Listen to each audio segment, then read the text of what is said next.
마가복음은 예수님이 누구신지 보여주고 있습니다. 또한 예수를 믿는 제자는 누구인지 보여주고 있죠. 예수님은 갈릴리에서 사역하시고 그리고 예루살렘에서 사역을 하십니다.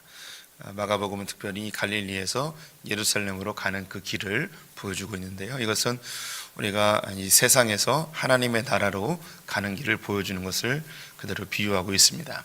제자들이란 이 세상에서 예수를 믿고 하나님의 나라로 가는 자들, 예수를 좇는 자들이라고 묘사할 수 있겠습니다. 예수님께서는 갈릴리에 하나님의 나라를 끌고 들어오셨습니다. 하나님의 나라가 끌려 들어오니 그곳에 사단의 권세가 물러가고 질병이 떠나가는 하나님의 나라, 하나님의 통치가 임하는 곳으로 바뀌어지게 되었습니다. 이 예수의 소문이 온 갈릴리에 퍼지게 되어지자 예수에 대한 논쟁도 함께 일어나게 됩니다. 그래서 예수님은 죄의 문제를 해결하기 위해 이 땅에 오셨고요. 또 죄인을 부르러 오셨습니다. 예수님이 오심으로 새 포도주는 새 부대에 담아야 되듯 이전에 있었던 모든 가치관과 문화와 생각들을 새롭게 예수님이 만들어내십니다. 이것이 곧 하나님의 나라, 새로운 세상에서 살게 되어지는 것이죠. 이로 인하여서 안식일 이전에 있었던 율법과 충돌하며 예수님께서 새로운 법, 새 언약을 선언하시게 됩니다. 이로 인하여서 결국 바리새인들과 종교 지도자들은 예수를 이제 잡아 죽이려고 하는 일이 발생하게 되는 것이죠. 그럼에도 하나님 나라는 계속해서 퍼지게 되어지고 귀신들마저 하나님의 아들임을 고백하는 일이 발생하게 되어집니다. 예수가 우리의 삶에 왔을 때, 우리 성도님들이 예수를 영접하게 되어졌을 때 그때 일어나는 일들이 바로 우리 내면 속에 하나님의 나라와 그리고 내가 지금까지 살아왔던 이 세상에 의하여 영향받은 나의 습관들, 가치관들, 또 내가 인지하지 못한 사이에 이 세상의 귀신의 문화들, 악한 문화들이 나를 지배하고 있었던 것이 충돌하게 되어집니다. 그래서 어떤 이들은 이 예수를 잡아 죽이려 하게 됩니다. 우리가 이 복음을 갈기갈기 찢어 예수를 죽이는 일이 발생하게 되는 것이죠. 또 우리 가운데서는 이 예수를 영접하고 예수가 주는 이 안식과 하나님의 나라에 대한 이 사모함으로 예수를 쫓아가는 자들이 나타나게 됩니다. 우리가 오늘 읽은 바로 직전에 예수를 좇는 사람들이 엄청 많이 등장을 하는데요.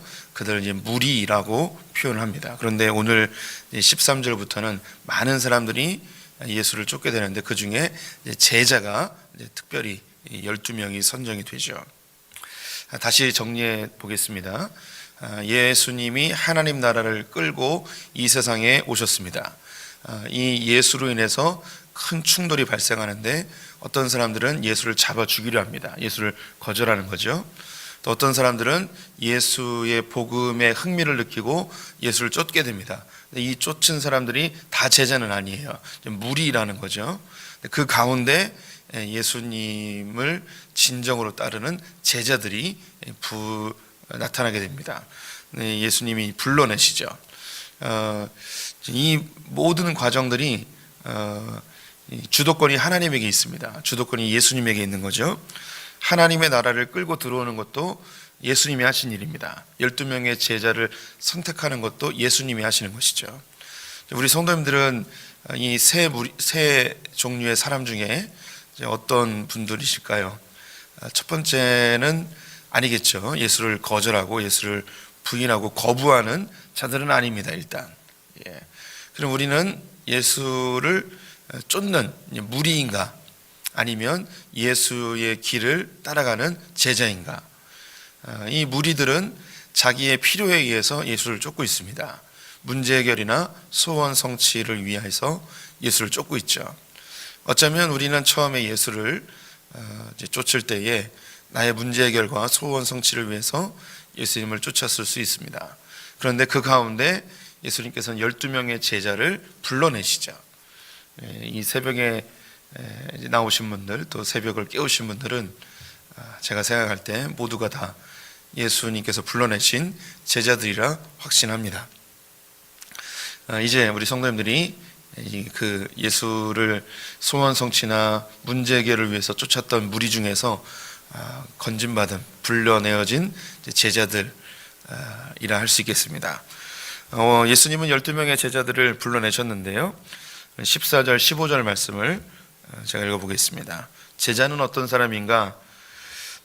이에 12를 세우셨으니 이는 자기와 함께 있게 하시고 또 보내서 전도도 하며 귀신을 내쫓는 권능도 가지게 하려 하심이라. 여기에 제자가 하는 일이 명확하게 드러나 있습니다. 두 가지를 이야기하는데요, 첫째 뭐냐? 자기와 함께 있게 하시고, 제자는 예수님과 함께 하는 자들입니다. 예수님이 가는 길에 함께 걸어가고 예수님이 하신 일을 함께 하고 예수님이 행하라 하신 것 행하는 것, 예수와 함께 하는 것, 이게 제자입니다. 두 번째는 예수님께서 보내서 전도하고 귀신을 내쫓는 자들이 제자입니다. 하나님이 예수님을 이 땅 가운데 보내셔서 하나님의 나라를 끌고 들어오게 하셨죠. 그로 인하여 사단의 권세, 귀신의 권세가 쫓김을 받게 되어집니다. 동일하게 예수님께서 우리를 이 세상에 보내십니다. 보내시면 하나님의 나라가 그 땅 가운데 임하게 되고 귀신의 권세가 내쫓김을 당하게 되어집니다. 이 귀신을 내쫓는 것이 우리가 축기나 은사나 이런 개념이 아닙니다. 사단의 통치를 받는, 귀신의 지배를 받고 있는 이 세상의 문화들, 사상들, 가치관들, 옛 미신들, 또 우리의 잘못된 습관들, 중독들, 우리가 그 죄의 본성들, 습관들, 이런 것들이 개인적으로, 사회적으로, 공동체적으로, 가족의 문화 속에 이런 것이 하나씩 하나씩 다 벗어나는 거죠. 이미 예수를 믿으심으로 우리 성도님들의 삶에 이런 귀신이 내쫓김을 당하는 일을 이미 경험하셨습니다. 가족에 있었던 그 제사의 문화들이 사라진 가족들이 있죠. 또 옛 좋지 않았던 습관들이 사라지고, 그리고 사단에 의해 지배당하는 것 같은 나의 못된 성향들, 성품들, 이런 것들이 예수의 성품으로 바뀌어지십니다. 이 귀신의 영역들이 쫓겨난 거예요. 개인적으로, 공동체적으로, 가족에, 그리고 국가적으로, 민족적으로 하나님의 나라가 임하고 귀신의 권세가 쫓겨나가는 그런 일이 벌어집니다. 이거는 복음이 들어가면 반드시 일어나는 일입니다. 이거는 하나님의 나라와 이 세상을 지배하고 있는 사단의 문화의 충돌 속에서 하나님의 나라가 승리하게 되어 있음을 보여주는 것이죠. 이렇게 하나님의 예수 그리스도의 제자들로 부름 받은 사람들이 있는 반면, 반면에 또 어떤 사람들이 있냐? 21절 보시면 예수의 친족들이 듣고 그를 붙들러 나오니 이는 그가 미쳤다 하밀러라. 이 예수에 대해서 미쳤다고 이야기하는 사람들이 또 있고요. 22절에 보면 예루살렘에서 내려온 서기관들은 그가 바알세불이 집혔다 하며 또 귀신의 왕을 힘입어 귀신을 쫓아낸다 하니, 어떤 이들은 예수를 귀신 들린 자, 귀신의 왕이다라고 이야기하기도 합니다. 예수님에 대해서 아주 극단적으로 거절하는 자들은 미쳤다고 이야기하고 귀신 들렸다고 이야기합니다. 이것은 제자들에게도 동일하게 나타납니다. 제자들을 향하여서 사람들은 미쳤다고 이야기할 수 있습니다. 사도행전을 보면 세술에 취했다라고도 이야기하죠. 그리고 제자들을 그 로마 사회는 거절하고 심지어 죽이려 합니다. 이 복음이 이 한국 땅에 들어왔을 때 처음 예수를 믿은 자들에 대해서 사람들은 서양 귀신 들렸다라고 이야기했습니다. 서양 귀신 믿는다고 이야기하죠. 이 복음이 들어오면 그 땅에서 나타나는 현상이 아주 동일하게 나타나요. 저 예수 미친놈, 예수쟁이, 서양 귀신에 들렸다고 이야기하는 똑같은 반응을 보이게 되어지죠. 그런데 예수님이 이 상황에 대해서 설명을 하십니다. 사탄이 어떻게 사탄을 쫓아낼 수 있느냐, 어떻게 같은 나라 군대끼리 분쟁할 수 있느냐라고 이야기합니다. 이 이야기는 사람들이 예수에 대해서 귀신 들렸다고 이야기하는데 진짜 귀신 들리고 진짜 귀신의 지배를 받고 있는 곳은 바로 너희다라는 걸 보여주는 것이죠. 처음 한국 사회에 기독교가 들어왔을 때 저 서양 귀신 믿는 놈들이라고 이야기했는데 정말 귀신의 지배를 받고 악한 구습에 빠져 정말 비합리적이고 비이성적인 일들을 자행했던 것이 바로 그 한국 땅이었습니다. 이 땅에 예수가 들어와 복음이 들어와 하나님의 나라가 들어와 그 귀신의 지배를 받고 있는 그 사람들을 자유케 하고 구습을 쫓아내고 비합리적인 이 미신의 문화들을 다 쫓아낸 것이 바로 이 하나님의 나라인 것이죠. 결국 하나님의 나라가 승리하게 됩니다. 27절 말씀 보시면 사람이 먼저 강한 자를 결박하지 않고는 그 강한 자의 집에 들어가 세간을 강탈하지 못하리니 결박한 후에야 그 집을 강탈하리라. 예수 그리스도가 이 땅에 들어오셔서 가장 먼저 한 일이 뭐냐면 강한 자를 결박하는 거예요. 예수님이 이 땅에 오셔서 하신 일이 죄의 문제를 해결하셨죠. 근데 죄의 우두머리가 뭐냐면 사망입니다. 사망을 지배해 버리셨어요. 예수님이 하신 일이 바로 사망을 이기셨습니다. 우리가 예수를 믿으면 죄의 문제가 다 해결된다고 이야기를 하지 않습니까? 근데 우리 성도님들이 죄의 문제가 해결되셨나요? 예. 아직도 우리는 죄의 문제 때문에 허덕이고 있습니다. 그런데 이미 예수님은 죄의 문제를 해결하셨대요. 왜 죄의 문제를 해결하셨는가? 우두머리를 없애버렸거든요. 나머지는 이제 잔챙이들이에요. 예전에 이 군대들이 전쟁을 할 때가 되면 지금처럼 뭐 총칼 들고 총 들고 대포 쏘고 그러지 않고 이 우두머리들끼리 먼저 전쟁을 합니다. 싸우죠. 말 타고 해서 뭐 창칼로 서로 싸웁니다. 그래서 우두머리 중에 하나가 지게 되면 그 군대는 사기를 잃고 그냥 패배합니다. 그러면 승리한 장수의 군대들은 진격해 들어가 그들을 무참하게 다 이제 죽이게 되죠. 그리고 전리품을 가지고 나오게 됩니다. 예수님이 승리한 것은 죽음을 이기셨습니다. 이 죄의 우두머리를 죽이셨죠. 아직 우리의 가운데는 많은 그 죄의 잔당들이 남아 있습니다. 그런데 이것은 우리가 충분히 이길 수 있는 거예요. 주님이 가장 강한 자를 물리치셨기 때문이죠. 이 모습은 출애굽할 때에 동일하게 나타납니다. 하나님께서 이스라엘 백성들을 애굽에서 건져내실 때에 마지막 그 6월절에 장자들을 죽입니다. 제일 큰 자들을 죽인 거죠. 둘째, 셋째, 넷째, 다섯째는 그냥 놔뒀어요. 만약에 우리 성도님들이 하나님이라면 이스라엘 백성들을 건지실 때 애굽에 있는 사람 다 죽이면 되잖아요. 그런데 첫째만 죽이셨어요. 첫째를 죽이고 나니 무슨 일이 벌어졌는가? 둘째, 셋째, 넷째, 다섯째들이 이 이스라엘을 잡기 위해서 다 완전군장하고 출동해서 죽이려고 합니다. 아니 그렇게 쫓김을 당하지 말고 둘째, 셋째, 넷째, 다섯째 걔네들도 다 죽이면 되는데 하나님은 첫째만 죽여버렸습니다. 주님께서는 이 나머지 둘째, 셋째, 넷째, 다섯째는 이스라엘 백성들이 쳐부시기 원하셨어요. 그런데 어떻게 쳐부시느냐? 그들이 창칼로 유계전쟁으로 쳐부시는 게 아니고 믿음으로 그들을 이깁니다. 어떻게 이기는가? 이미 아시듯이 홍해를 가르십니다. 그리고 이스라엘 백성들은 믿음을 가지고 이 홍해를 건너가게 하시죠. 그리고 둘째, 셋째, 넷째, 다섯째가 그 홍해길로 쫓아 들어오게 됩니다. 그리고 이 물이 다시 합쳐져 애굽의 군병들이 다 죽죠. 그럼 이스라엘 백성들이 이 둘째, 셋째, 넷째를 죽인 거예요. 무엇으로 죽이셨는가? 그들이 믿음으로 처치해서 죽이게 되었습니다. 이게 하나님 쓰시는 방법이에요. 예수 그리스도가 이 땅 가운데 오셔서 죄의 우두머리인 사망을 이기셨습니다. 나머지 죄의 잔당들이 있죠. 근데 우리 성도님들이 그것을 이기는 거예요. 우리가 예수 그리스도의 제자가 되어서 이 땅 가운데 들어와 예수는 우두머리를 가장 강한 자를 먼저 처단하시고 나머지를 우리가 해결해 나가는 것입니다. 왜 이것을 우리에게 남겨놓으셨는가? 우리 전쟁을 하면요, 상대편을 이기면 이긴 자들이 전리품을 얻어요.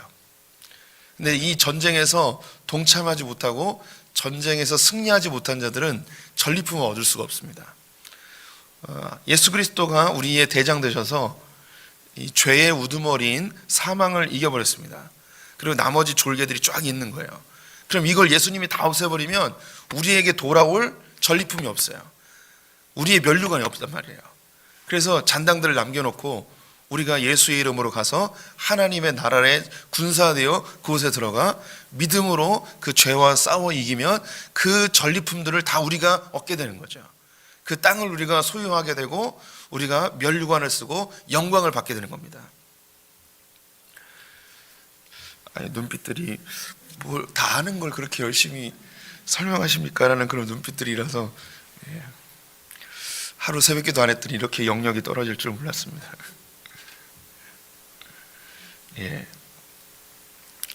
하나님의 나라가 우리를 통해서 흘러가게 되어 있습니다. 예수 그리스도는 미친 자도 아니었고 귀신의 우두머리도 아니었습니다. 오히려 귀신의 지배를 받고 있는 것은 그 땅의 사람들이었죠. 우리가 이 세상에 들어와 제자로서 하는 일, 우리가 어쩌면 세상 사람들에게 야, 저 이 예수쟁이들, 저 미친놈들, 저희 이 서양 귀신 들린 놈들, 뭐 이렇게 평가를 받을 수 있습니다. 그런데 실제로 귀신들요, 귀신의 지배를 받고 악한 습성 속에 우상을 숭배하며 미신에 쩌들어 비합리적인 삶을 살아가고 있는 자들이 바로 그들입니다.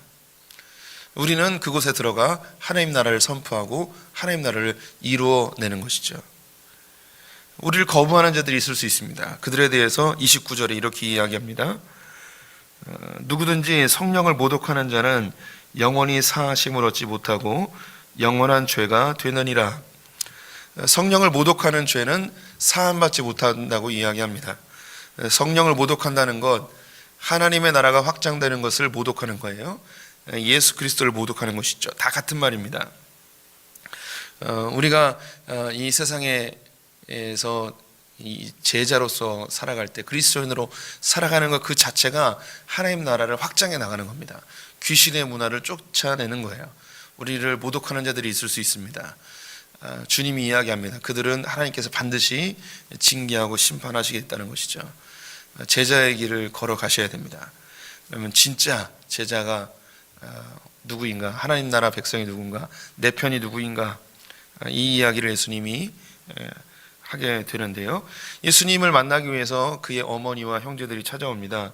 그래서 사람들이 당신의 어머니와 동생들이 밖에 있습니다 라고 하였더니 누가 내 어머니며 누가 내 동생이냐 라고 하면서 진짜 내 편, 진짜 하나님의 가족이 누군지 알려줍니다. 35절에 누구든지 하나님의 뜻대로 행하는 자가 내 형제요 내 자매요 어머니이니라. 새로운 가족의 개념을 선언하십니다. 하나님의 뜻대로 행하는 것, 이것은 가장 쉽게 표현하면 예수 그리스도를 영접한 자들, 주님이 보내신 자를 믿는 자들, 이런 의미이죠. 우리는 제자로 부름을 받은 자들입니다. 이 제자로 부름받은 자들은 예수 그리스도를 영접하고 하나님 나라에서 새로운 가족의 구성원이 되었습니다. 우리는 같은 백성이에요. 우리가 거하는 곳에 하나님 나라가 임하게 되어집니다. 이곳에서 귀신의 문화들, 악한 자들이 물러가고 하나님 나라가 임하게 됩니다. 세상은 우리를 미쳤다 이야기하고 서양 귀신 들렸다고 평가할 수 있습니다. 하지만 진짜 귀신 들린 자들은 이 세상입니다. 우리가 이 땅에서 하나님의 나라를 선포하고 예수의 복음을 증거하게 되면 이 땅의 귀신들이 쫓겨나고 하나님 나라가 임하게 되어질 줄 믿습니다. 우리 성도님들, 예수를 쫓는 많은 무리들이 있었습니다. 소원 성취와 문제 해결을 위해서 쫓는 자들이 있었죠. 그런데 성경은 그들을 향해서 제자라 이야기하지 않습니다. 제자는 예수와 함께 있고 예수님께서 보내시어 귀신의 권세를 쫓아내는 하나님 나라를 이루는 자들입니다. 우리 성도님들이 제자의 삶을 사시기를 축원드립니다. 단지 예수 믿는 것이 소원 성취와 문제 해결이 아니라 나를 통하여 하나님 나라가 임하여지는, 내가 먼저 하나님 나라가 되고 내가 복의 근원이 되어 내 가족 공동체의 악한 습성들, 죄의 문화들을 없애버리고 하나님 나라가 임하게 하고 나의 공동체, 나의 회사, 나의 교회, 그리고 나아가 이 나라 이 민족 가운데 하나님 나라가 임하는 것을 보시는 우리 성도님 되시기를 축원드립니다. 기도하겠습니다.